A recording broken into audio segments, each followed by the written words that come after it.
Welcome back to American Agenda. Well, a longtime Seattle Times sports columnist is walking away after 11 years, accusing the paper of killing a column about Indiana Fever star Sophie Cunningham and the debate over transgender athletes in women's sports. So his name is Matt Calkins. He announced his resignation Thursday, and in a New York Post op-ed, he explained exactly why. He writes this: "My response to resign on the spot." He says the Cunningham column was one of several pieces he believes were spiked because they challenged prevailing newsroom narratives. In his pulled column, Calkins defends Cunningham's willingness to speak out, writing, "Some people saw bigotry. I saw bravery."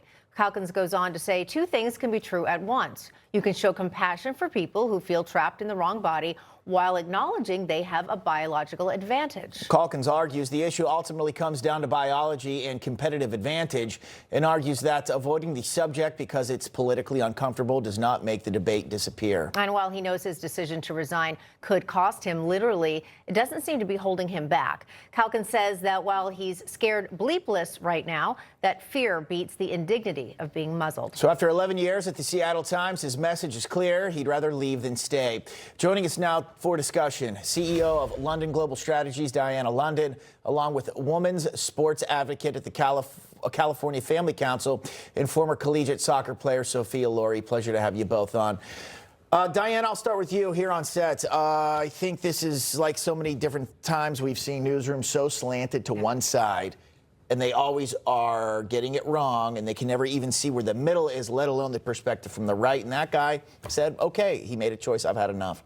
Yeah, I think this is bigger than just one man's, article that didn't get published. This is the credibility of the entire journalistic industry here.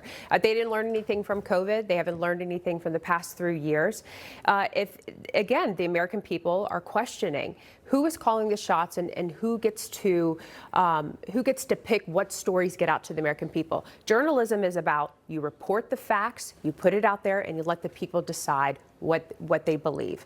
And again, we're going back to the media is doing a completely disservice to the American people and their credibility. We rely on the truth out there. We rely for people to trust what they're being fed so they can make those decisions. So I think that we still have a long ways to go. Sophia, let's talk about the issue at hand and what his column was actually about, and some of what he had written in that unpublished column. I thought was incredibly intelligent, and he made a very logical argument saying that two things can be true at once. This is not about, I'm paraphrasing, but not about going against anyone who is trans, but this is more about the realistic and actual biological differences between men and women. Again, two things can be true at once.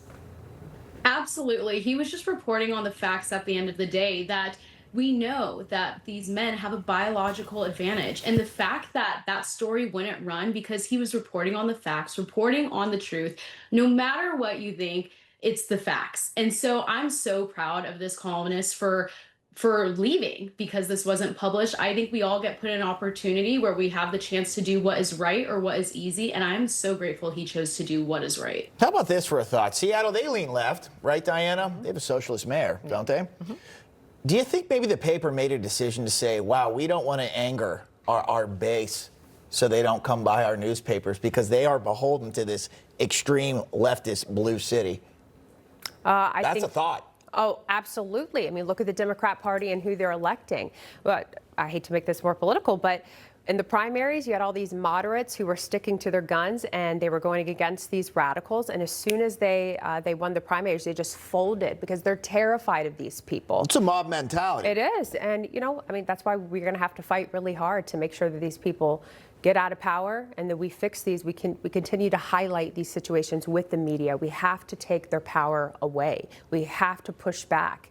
And the only way they're going to do that is if people stop funding them, people stop advertising with them, hit them where the pocket hurts, and then they'll stop doing what they're doing. All right. We do wish the best to Matt for making the courageous decision. As he said, fear beats being muzzled. All right. We're going to leave it there. Diana, Sophia, thank you. Thank you. Okay, a tug of war in the